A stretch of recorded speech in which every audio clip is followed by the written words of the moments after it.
Jason Kelce shocked when Travis revealed the touching wedding gift from Maureen Maguire, Kelce's dad's girlfriend, to Taylor Swift before passing away forever on the podcast show.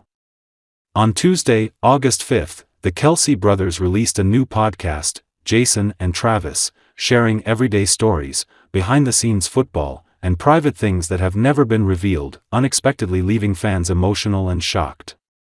Initially, the atmosphere of the conversation still had the familiar humorous color. Jason wore a mint green hoodie, laughing heartily as usual, while Travis appeared neatly in a white t-shirt and headphones, recounting funny moments at a close friend's wedding party. But no one expected, in the middle of the laughter, Travis brought an emotional twist that left both the audience and his brother speechless. In the midst of the joyous atmosphere, Travis paused for a moment, his eyes looking towards the microphone, and slowly said, "There's something I haven't shared yet. The wedding gift Taylor received from someone our whole family treasures, Maureen Maguire." Jason still didn't feel anything special at that moment. He asked gently, "You mean Maureen, Dad's girlfriend?" Travis nodded, but didn't look at Jason. His face was lowered, his hand gently squeezing the microphone. He continued, "Before she passed away, she sent me a small box, telling me not to open it until the wedding day, or at least when both Taylor and I truly knew we belonged together." Jason began to frown. His expression changed from curious to serious. Travis continued, his voice slow and emotional. "Inside was a vintage silk scarf, hand-embroidered with a purple iris, Taylor's mother's favorite flower. And a card." Jason sat up straight. His eyes widened at that detail. His voice, for the first time in the podcast, trembled a little. "Wait. She made this before she died? Embroidered it herself?" Travis nodded. "She said last year, when she first saw Taylor at an event, she had this strange feeling, like she knew Taylor was a part of her family, especially you. So when you told her about your relationship, she spent every free evening embroidering it." Jason was silent. No more laughter. No more sighs. Just red eyes and a slight nod, something podcast listeners rarely saw from him. Travis seemed to read his brother's mind as he continued. "You think it ends there?" "There was also a handwritten letter in the box, addressed to you, Jason." Jason's eyes widened. He had no idea that he was also part of Maureen's farewell gift. Travis carefully recited the message. "Jason, the strongest, toughest person in this family. Always be the brother Travis needed. And when your brother's wedding day comes, tell him how proud I am that he found someone who dared to love and be loved completely." Jason leaned back, his hands on his forehead. Whoa," came from his throat, as if everything had just come crashing down at once. "She really made everyone feel loved. Whether it was the first time we met or the last time we parted." Jason said. "She made my dad laugh, a man I'd seen with no light in his eyes for years. I know I wasn't her biological son, but she treated us like her own. Although Maureen Maguire is no longer with us, that wedding gift has become an indispensable part of Travis Kelce and Taylor Swift's love story, as well as a testament to the love and bond between generations in the Kelce family. The hand-embroidered silk scarf is not simply a keepsake. It is a message, a blessing, and a gentle voice from a woman who silently watched over and loved them until the very end." After a heart-wrenching and poignant moment when revealing the touching story of Maureen Maguire's wedding gift to Taylor Swift on the podcast, Travis Kelce has clearly transformed, returning to the heavy but proud responsibility of leading the Kansas City Chiefs to prepare for the new NFL season. In the second part of the podcast, Jason Kelce, once he regained his composure, opens the question. "So are you back with the team? How's Chiefs training camp going?" Travis smiles. "Oh, back.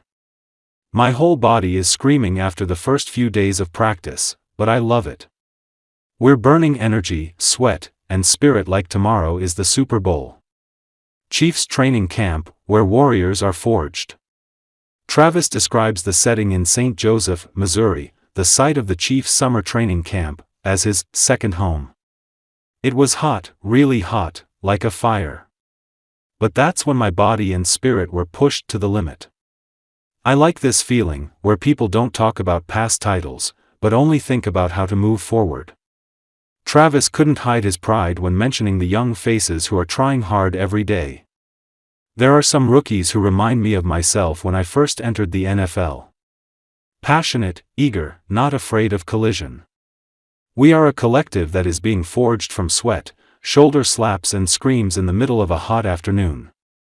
An indispensable part of the story, Taylor Swift, not only a companion in life but also a strong mental support for Travis during the stressful training season.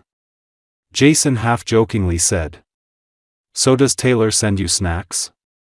Like a traditional NFL wife?" Travis laughs. "Not food, but she sent me a custom playlist to listen to while I was working out.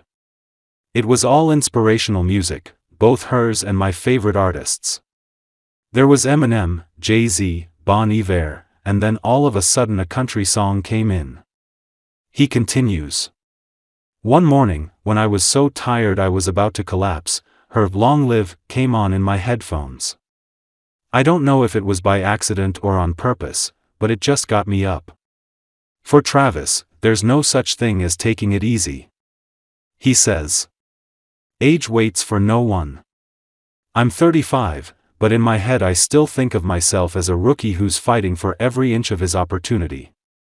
Every time I go out on the court, I tell myself, this could be my last practice, so I'm going to train like a champion." The presence of Patrick Mahomes, the indispensable warrior friend. Jason was curious. "What about Patrick Mahomes? Still as cool as ever?"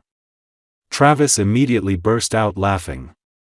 "Oh my God, that guy has never been not cool." Mahomes walked into training camp like a general returning to the front lines.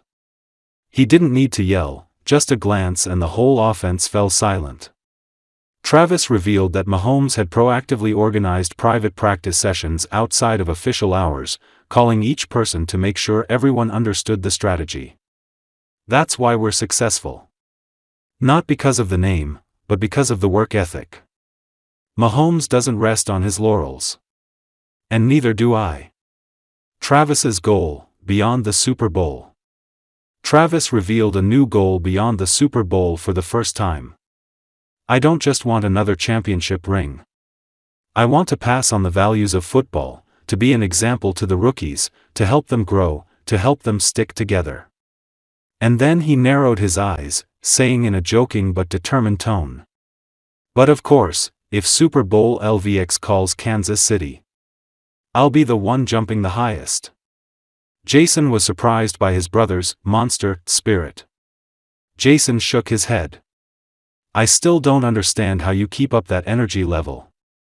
I'm exhausted just thinking about your zigzag route workouts." Travis just laughed. "Because I'm still motivated. Because I know Taylor, my parents, you, are all watching me. And I want them to be proud." There was a moment of silence, then Jason whispered, "Maureen is watching too." Both brothers nodded, a meaningful nod. Fans react to seeing Travis burning out at training camp. After the podcast was posted, images of Travis Kelce in sweaty training sessions also appeared densely on social media. From perfect catches in the 37-degree heat, to the moment he ran twice as fast as the young players to encourage them, all of it exploded on social media. One fan wrote, "There is no such thing as aging for Travis Kelce, it can only be evolution." Another account shared, "Travis is entering the season like a warrior who has just made a promise to an angel." Jason said, "Good luck in training camp. Keep inspiring the boys and score touchdowns, but don't forget to take care of yourself." Travis winked.